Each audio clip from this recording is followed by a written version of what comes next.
Reading the Tomer Devorah, we're on the 10th attribute, give truth to Yakov. This attribute points to a virtue of Yisrael. Average Jews who do not know how to go beyond the precise letter of their obligations are called Yakov, because they conduct themselves only according to what is strictly true.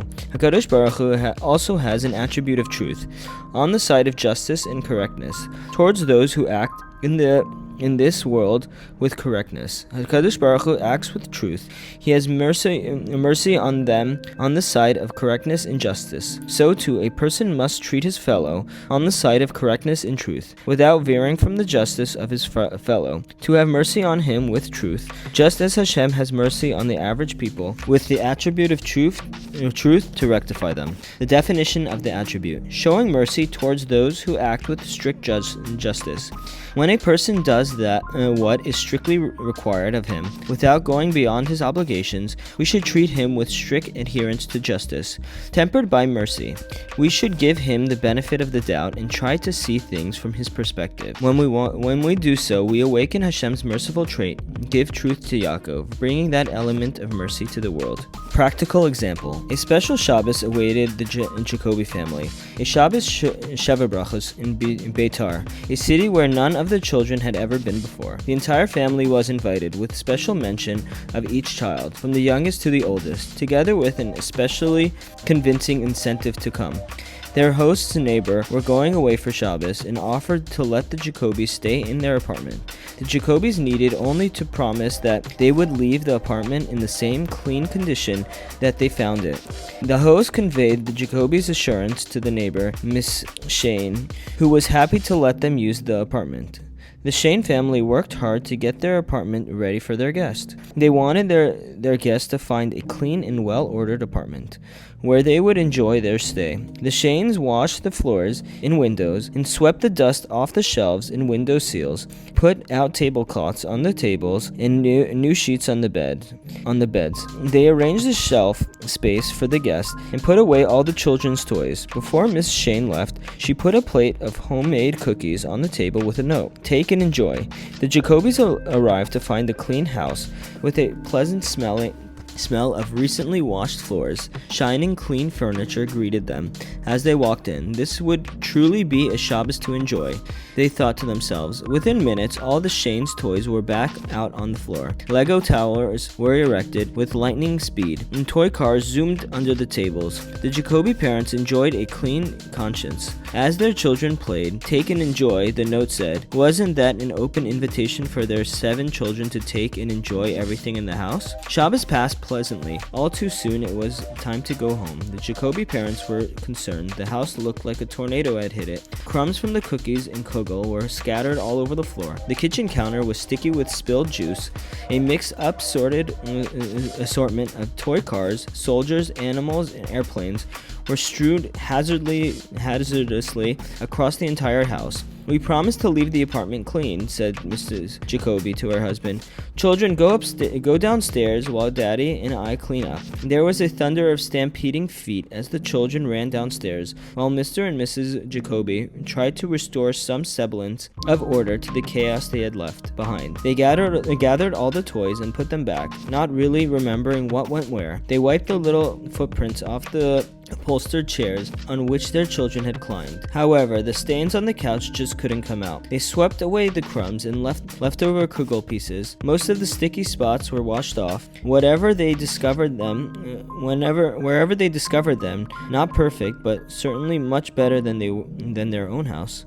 The riding toys were driven back to their parking places, not exactly in the same condition they had found them, but basically okay. They did not even notice fingerprints of all the heights and sizes on the walls. In their house, they were so used to the sight that they did not even consider it dirty. When they were done, they made one last round through the house. They tidied up some more and breathed a sigh of relief. "Well, the house is clean. We kept our word. said Mrs. Jacoby. 2 hours later, the Shanes returned. Mrs. Shane turned on the lights and was immediately upset at the sight of the guests had left behind. Sticky spots here and there, fingerprints on the wall and doors, toys mixed up and out of order. We gave them a clean apartment with clear instructions to return it the same way. She told her husband, "Look at this. It's going to take hours to get this place looking normal again. If I knew Mr. Jacoby, he probably cleaned it as best he could. He's got a wild bunch of kids. I can promise you that he watched them here much better than he would in his own house." Mr. Shane said Mr. Shane. "I have to tolerate it?" asked his wife. "Well," he answered hesitantly. He did not quite know what to say. He felt that yes, they should give the benefit of the doubt. There was once a time in which he too had limited ideas of what cleanliness meant, until he had gotten married and his wife had shown him with a magnifying glass the drips of water left when you do not dry your hands, or the fingerprints which he had to be careful to avoid. It was a sensitive issue, and her husband tried to work around his wife's frustration, until finally he reminded her how several years ago she had been asked to watch the neighbor's children.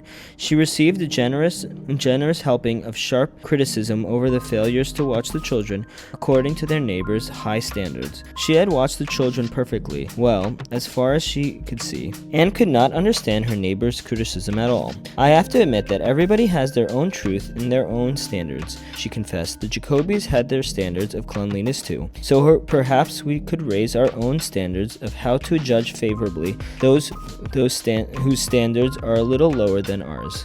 Source of the attribute.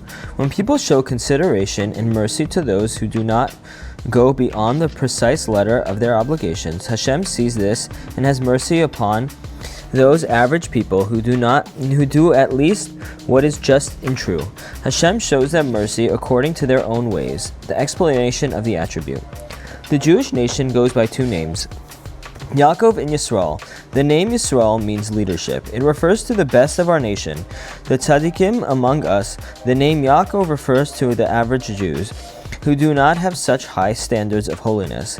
Tzaddikim go beyond their minimum obligation in their relationship with Hashem. They fulfill mitzvos in the most muhudar way, beyond what is demanded of them. In their relationships with others, they go the extra mile. They do not enter into petty calculations of exactly what they deserve and exactly what they are obligated to do. They are willing to forego their just deserts in order to help others.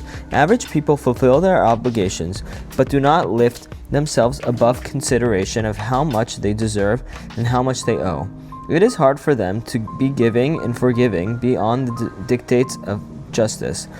They live in a world of correctness, in which they must give only what they owe, and have every right to demand what is owed to them. This is also their attribute in mitzvos observance.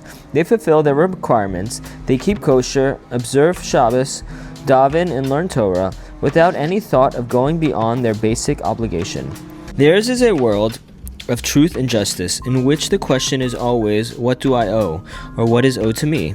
Such a person has the same standards applied to him when he is judged for his wrongdoings.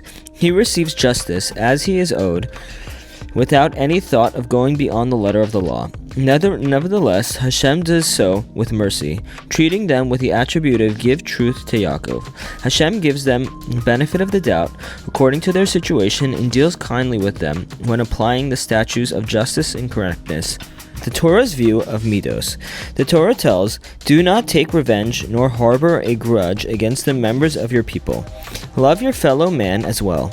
Rashi gives an example of not taking revenge.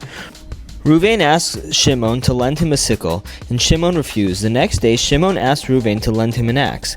"You did not lend me your sickle, so I will not lend you my axe either." Reuven answered, "This is called taking revenge."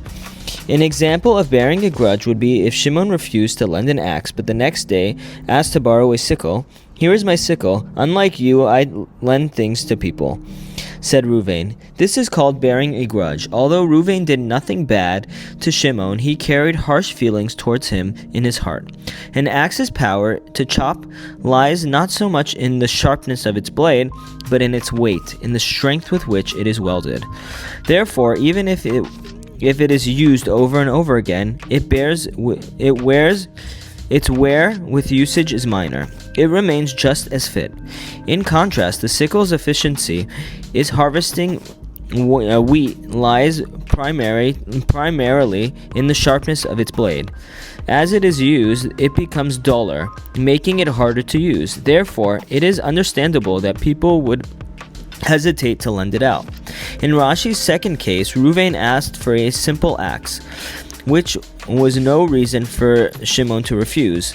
No harm would come to the axe if Reuven were to borrow it. Nonetheless, selfish Shimon refused for no reason other than that he did not care to help Reuven. The next day, Shimon asked to borrow a sickle, which is a more delicate and expensive instrument than an axe. Even with Shimon's refusal the day before, Reuven would still have a good reason to refuse. Shimon is guided only by his personal interests. He sees nothing wrong with refusing a favor one day and asking a bigger favor from the very same person the next. Shimon does not apologize, mentions nothing about his refusal the day before, and gets straight to the point. "Lend me your sickle," he says. Reuven, a kind and giving person, overlooks yesterday's events. He is happy to do a favor and lend even his expensive and easily damaged tool.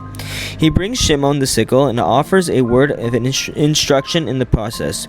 "You see how we are supposed to behave?" He asks Shimon. "I am not like you. Yesterday you refused to lend me an axe, but today I agreed to lend you my sickle." Not only did he lend Shimon a sickle, he even gave him an earful of good advice. Reuven's behavior seems exemplary. However, Rashi tells us that Reuven has violated the Torah prohibition of bearing a grudge. The sides in this story seem to be turned. Shimon appears to be selfish, thoughtless one, while Reuven appears to be kind and generous one. But the Torah has an entirely different look on the matter. Shimon the selfish one committed no sin, while Reuven the generous one transgressed a Torah prohibition. How can we understand this? The Torah does not judge a person harshly for his poor character traits, as long as they are not expressed through bad deeds. On the other hand, a person with generally good traits who thinks that everyone should be like him can fall into the trap of conceit. And he has criticism for those who do not meet his standards, and expresses his disappointment in people who are not quite as kind and generous as himself. He thereby transgresses the Torah prohibition against insulting people and bearing grudges. Shimon, on the other hand, goes about life as he sees fit, caring only about himself. In this story, he had transgressed no prohibition. HaKadosh Baruch Hu has even more mercy for Shimon than he has with Reuven, with his crooked generosity. This example shows us how to treat other people, each person, according to his own level of understanding. Although his path seems bizarre and improper to us, we should have mercy on him, on his own level, without making degrading comments or feeling superior to him. The Torah's definition of truth. The Gemara discusses the case of a man who marries a woman who, to say it bluntly, is ugly. His friends and family come to the wedding and take part in his festivity. Want to encourage him with praises of the bride's beauty. The bride is beautiful and graceful, but after taking one look at her, they find themselves stuck in an unpleasant conundrum. What should they say? Beis Shammai said, "Praise the bride as she is." Beis Hillel said, "They should say that the bride is beautiful and graceful." And what if she is lumping and blind? Asked Beis Shammai. The Torah orders us not to lie. According to you, what should we tell a person who made a bad purchase in the marketplace? Should we criticize it or praise it? Of course we should praise it, answered the Beis Hillel. From here, the Gemara concludes that a person should always be considerate and in tune with the feelings of others, to know that how they see things and understand the truth from their perspective. Beis Hillel holds that since it is a mitzvah to see things from the other person's point of view, it is appropriate to praise a purchase that somebody has made, since he apparently liked it. This is not considered dishonest, since it is true from the other person's vantage point. Similarly, the Miri states, there is a mitzvah to make the chassan and kala happy, to endear the bride to her husband, and to dance before them, with words of praise, including praise of the kala. A person need not be so worried that he might praise her with qualities she does not really possess. Rather, he should praise her generously, even more than is fitting for her.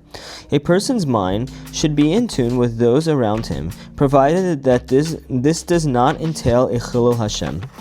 He should not be exacting with people to speak or act towards them no more than the bare minimum of what they deserve. Rather, he should be generous with his deeds and speech, and the more he does so, the more he is to be praised. In and around this discussion of how to praise a kala, whether she does or does not have the qualities for which she is praised, we learn an important practice that applies to many areas. If a person buys something that he thinks is nice and he can no longer return it, there is no point in criticizing it. He liked it. It fits his taste. Rather than criticizing it, there is a mitzvah to praise it so that he will be happy with his purchase. Even if my opinion and the truth from my viewpoint is that he made a bad purchase, telling him so will just upset him for no reason. HaKadosh Baruch Hu also judges a person after taking into account the truth from the person's point of view.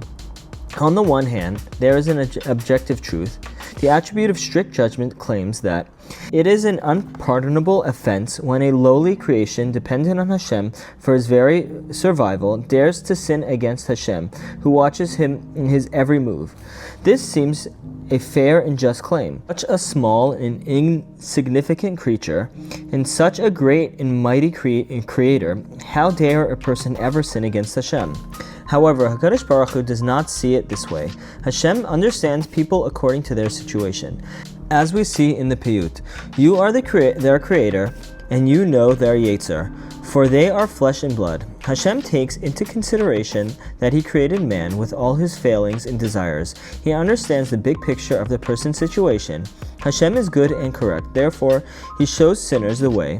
Rashi explains that Hashem seeks to vindicate his creations. Therefore, he guides sinners on the path of teshuvah. In the case discussed in the Gemara, we see that there is no dishonesty or insincere flattery in treating each person according to the person's outlook.